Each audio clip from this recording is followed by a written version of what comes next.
I know I brought donuts, but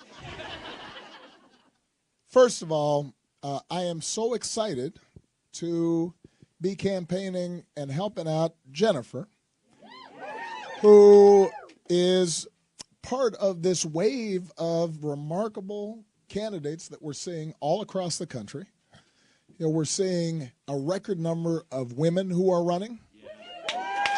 And Lord knows we need more women in charge.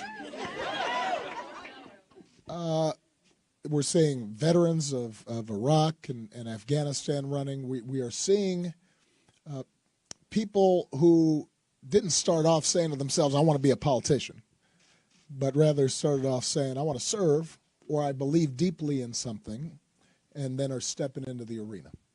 And I should also add that as a former state senator, I cannot imagine a better training to be an outstanding public servant than to be a state senator. So I hope everybody's going to be out there working really hard for Jennifer in the weeks to come.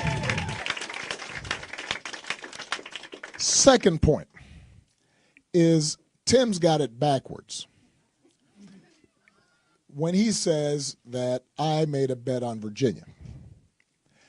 What happened in 2008 was me, a new senator, presumptuous enough to think maybe that I might run for president, announced, and Tim Kaine, a new governor, decides, against all political wisdom and against all odds, to be the first significant elected official outside of my home state of Illinois to endorse my candidacy for president. He didn't have to do it. I'm sure there were those who advised him not to do it. And so very early in my campaign, we stood in what had been the heart of the Confederacy. And Tim Kaine, a new governor, announced that he would support my candidacy to be the first African-American president of the United States. And so it was Tim's courage, undoubtedly spurred by Ann and the history of her family as incredible advocates, by the way, from another party, advocates on behalf of civil rights, that I was able to get a head start in Virginia. So I tell that story because when Tim Kaine talks about decency and compassion and doing what you believe is right, even if it's not always politically expedient, he is somebody who I have witnessed do that time and time again. And that is why I am so proud not just to support him for an election, because that's part of my job. I'm proud to call him a friend, somebody who I deeply respect, and somebody that Virginia is really lucky to have as its senator.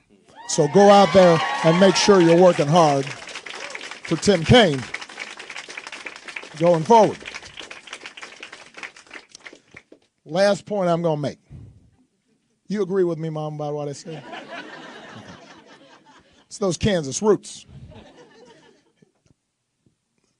Last thing I want to say, so you guys can then get to the donuts.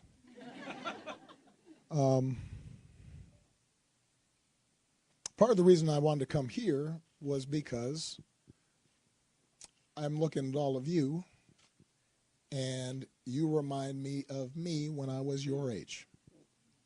And I'll bet Tim would say the same thing. Yeah, absolutely. You know, when I got out of college, I'd been kind of a goof-off up until about my junior year. And for some reason, I then kind of looked around and I realized, you know what? I shouldn't just live my life for me. It seems like the people I respect live their lives for some larger purpose.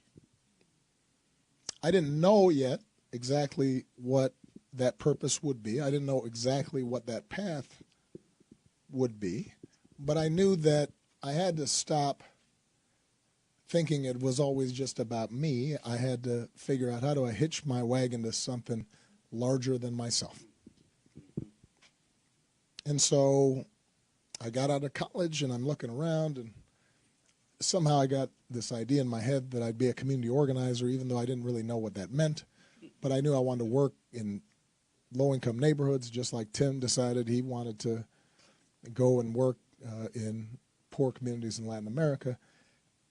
I think we were both compelled by this sense, we've been given so much. We have such wonderful parents, and we have the benefits of this extraordinary education, and we've been born in this country in which folks of relatively modest means and obscurity can aspire to something bigger. We should use that to give back something. And so we were out there. I was out there, and half the time I didn't know what I was doing. And the people I was working with gave me probably more than I was able to give them.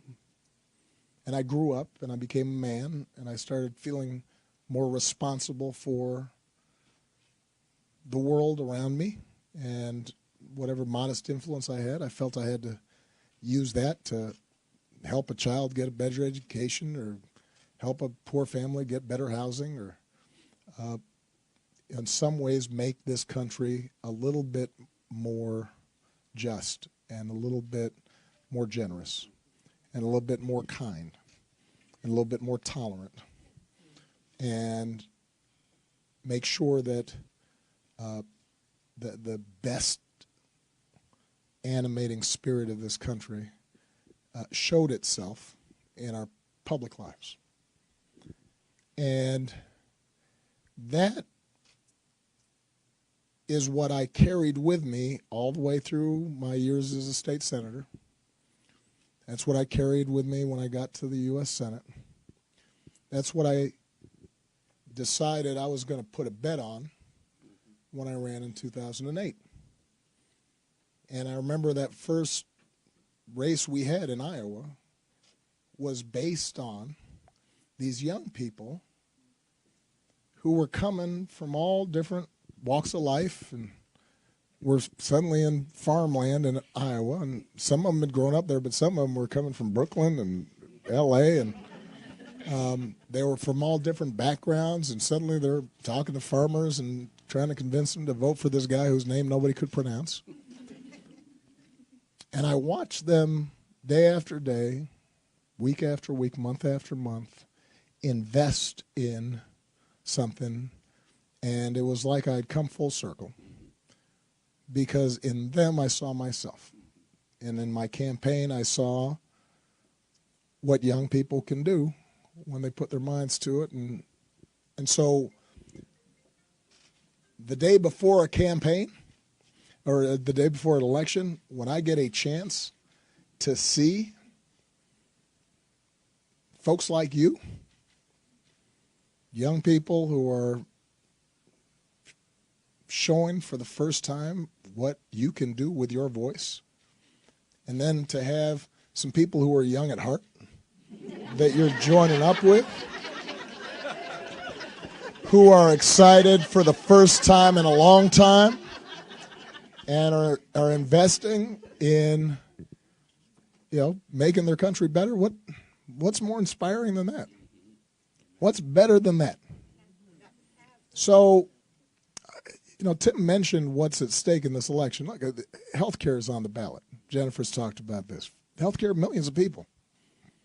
You vote, you might save a life. That's pretty rare where that happens. Making sure working families get a fair shot. That's on the ballot. But most importantly, the character of this country is on the ballot. Who we are is on the ballot. What kind of what kind of politics we expect is on the ballot. How we conduct ourselves in public life is on the ballot. How we treat other people is on the ballot. And the good news is that all across the country, what I'm seeing is this great awakening. People, I think, who had taken for granted that we had made certain strides, we had made certain progress, that, yeah, of course women are treated with respect. Of course we're not going to judge people based on their skin color, their last name. Of course we're going to expect basic decency and honesty and straight talk from folks in high office. Suddenly people woke up and said, oh, I guess we can't take this for granted. We've got to fight for this. We don't boo, vote. And in that great awakening, I feel hopeful. You guys make me feel hopeful. And I'll just close by saying this. I said this yesterday in some remarks I had back in Chicago, because it was 10 years ago yesterday that I won the presidency.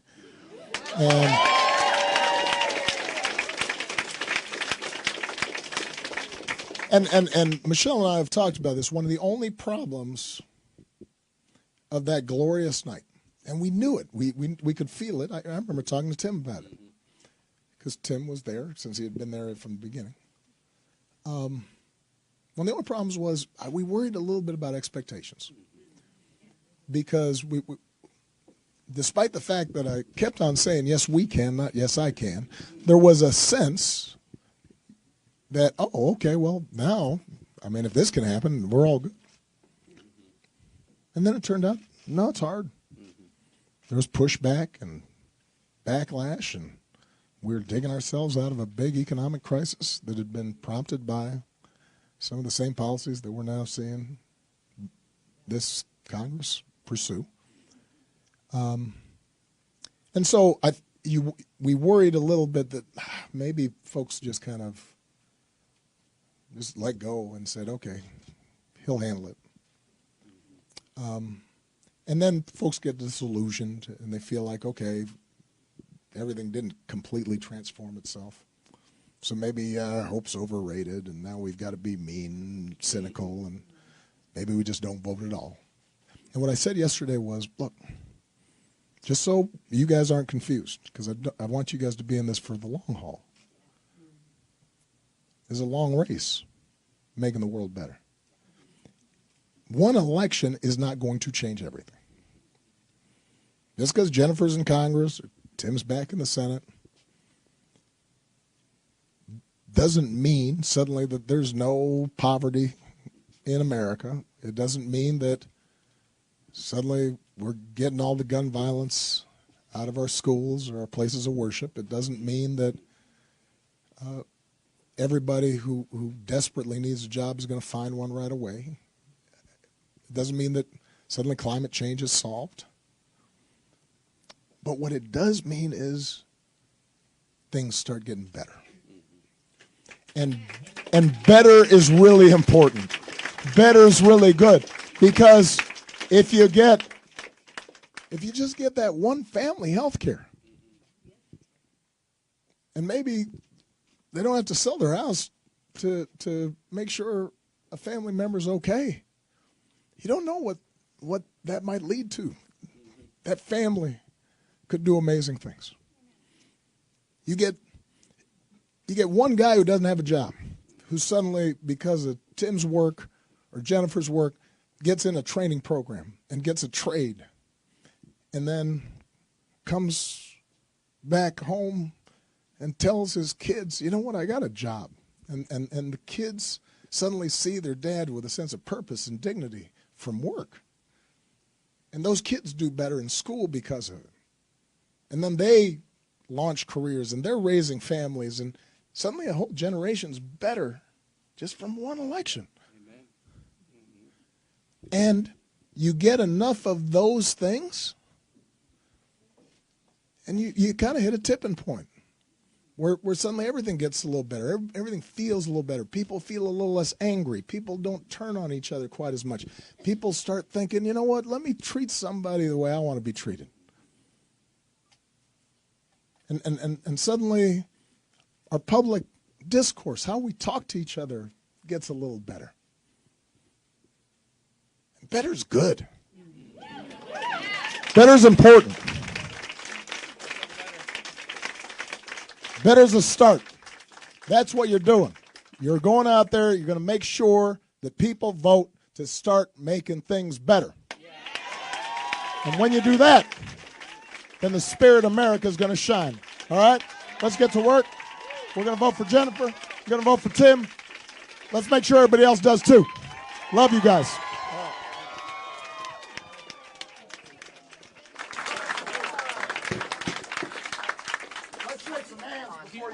Turn around and take a big picture. We're going to take a big picture. Everybody stand up. You guys all stand up, and we'll turn around and then take a picture.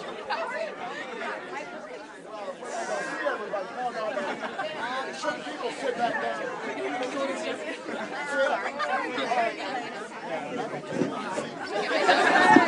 Nobody is. All right. Sit.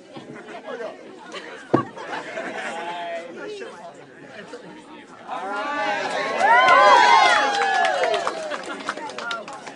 It's good to see you.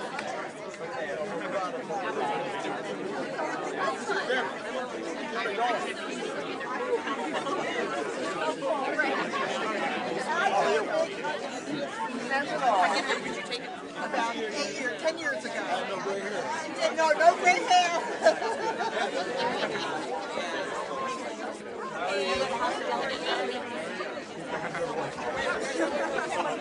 Here's the thing, though, guys. I will not take individual selfies. I'll never get out of here. So you guys just gotta let me shake some hands, take pictures while, you know. I know how much you hate. I do. I'm just like that. Down on selfies. Hi, I'm Jennifer from Chicago. I live so. Great to see you, homegirl. I got the ask. Thanks. Hi, President Obama. I just want to say,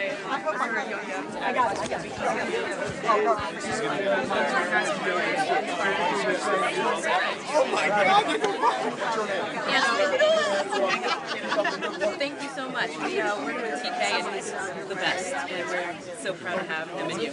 I'm President Obama. I'm Justin. I work for Jennifer. I've been here for the very beginning, and I'm in this for exactly the reason I described. We're going to make this country a better place. Thank you.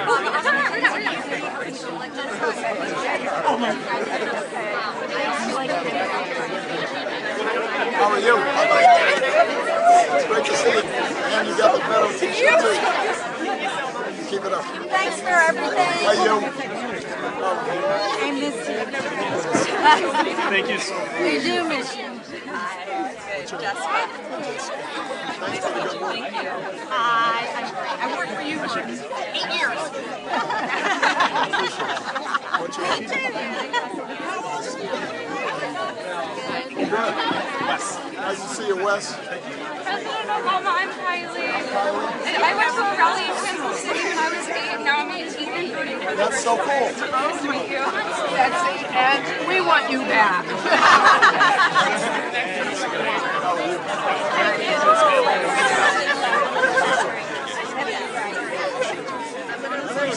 That's great.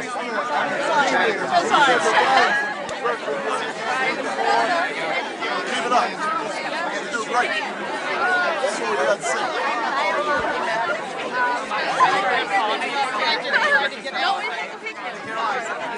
Oh, I know. I'm trying to get Say hi to Sarah.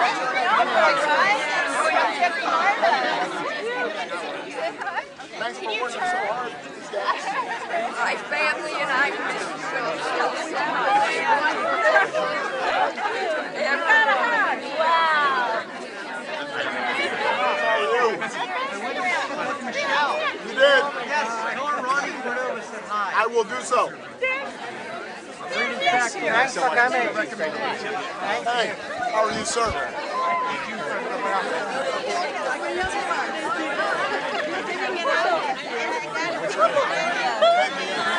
I love you. First time I'm gonna go tomorrow. First time. Yes. What's your name? Venga. I just got one. I just got one. Oh my God. No, I can't let go. I can't let go.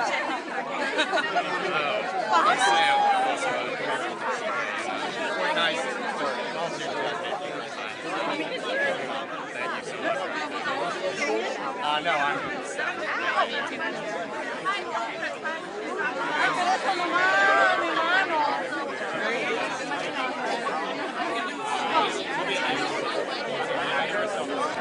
Don't worry. You text out with us.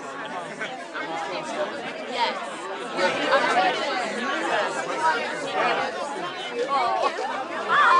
I'm good, thank you. I'm English. Thank you. Yeah, no, I've just come to intern on a gap year for Connolly. So, yeah. Oh, I love it. Very different from British politics. I love that. That's true. My name is Caroline, and you're presidential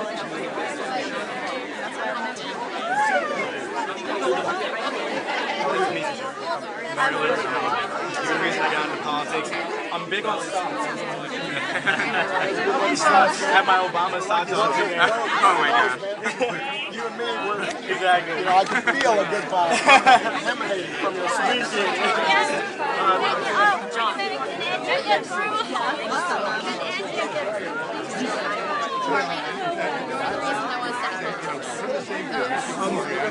Hi, I'm Zach. Thank you for everything. Now I have a question for you. So I may or may not be skipping a class at GW to be here to come meet you.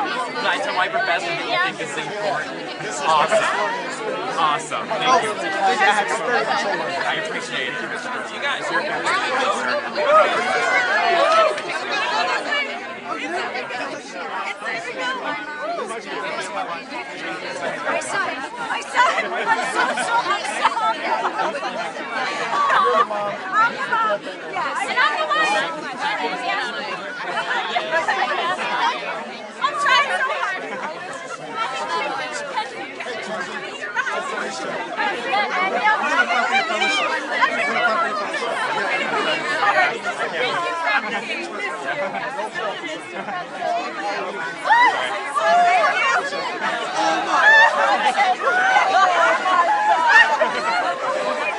Don't push it, but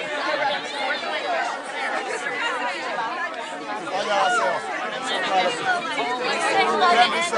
I did. I already have a hat. Oh my God. I already got one. Take your hand. Take your hand. Ran out of physical therapy. Get back in physical therapy. Don't hurt yourself now. Yes, we will. My dad left his job during the recession, and I just want to thank you for all the Thanks for the work you're doing here. Giving back. migration. He's a dedicated volunteer for years. Well, keep it up. Make sure we turn out that vote. Thank you, sir. Proud of you. Thank you. Thank you. I don't know if I got a detail right now that I would have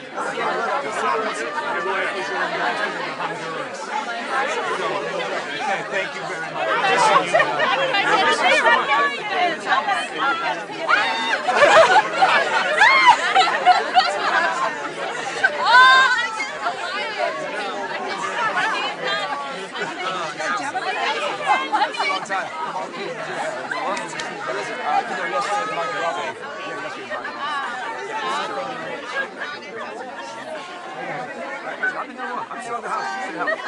These kids here are George Mason kids.